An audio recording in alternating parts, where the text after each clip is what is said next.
बचपन की यादें। एक शहर की एक गली में एक पुराना मकान था। उसमें एक बूढ़ा व्यक्ति रहता था। उसका न कोई रिश्तेदार था न कोई दोस्त। वह हमेशा अकेला रहता था। इस पुराने मकान के ठीक सामने एक छोटा सा घर था।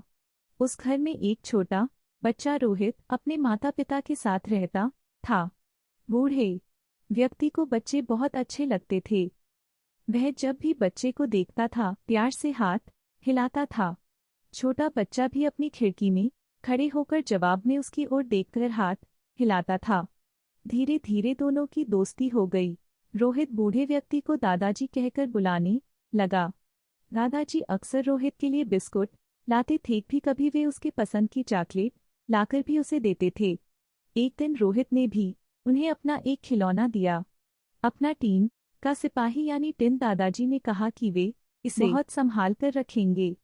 कुछ दिनों के बाद रोहित ने देखा कि दादाजी कहीं भी दिखाई ही दे रहे हैं। उनके मकान को तोड़ दिया गया और वहां पर एक बेहद बंगला बनाया गया। रोहित के पिता ने उस बंगले को खरीद लिया। रोहित और उसके माता पिता बंगले में रहने लगे। धीरे धीरे रोहित बड़ा होने लगा और बचपन के उन दादाजी को भूलने लगा। जब वह बड़ा हुआ और उसकी शादी हो गई तब उसकी पत्नी भी वहीं रहने आई। एक दिन वह अपनी पत्नी के साथ बंगले के बगीचे में हाथ से एक गड्ढा खोद रहा था। वहां वह एक बीज बोना चाहता था, तभी उसकी उंगली में कुछ चुभा। उसने खोदकर देखा तो यह उसका अपना टिन सोल्जर था जो उसने दादाजी को दिया था।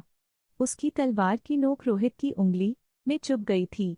अपना बचपन का खिलौना देखकर अचानक रोहित को बचपन की सारी बातें और दादाजी याद आ गए। उसे याद आया कि दादाजी ने कहा था, यह खिलौना मैं बहुत संभाल कर रखूंगा। रोहित ने अपनी पत्नी को बचपन की वह सारी बातें सुनाई। सुनाते सुनाते उसकी आंखें भर आई। वह टिन सोल्जर रोहित ने अपने घर में सजा दिया। उसका यह पुराना खिलौना हमेशा उसे बचपन की मीठी यादों में ले जाता था। साथ ही उसे दादाजी भी याद आ जाते थे। यह कहानी सुनकर अगर आपको बचपन की याद आई हो तो प्लीज़ कमेंट करके जरूर बताएं।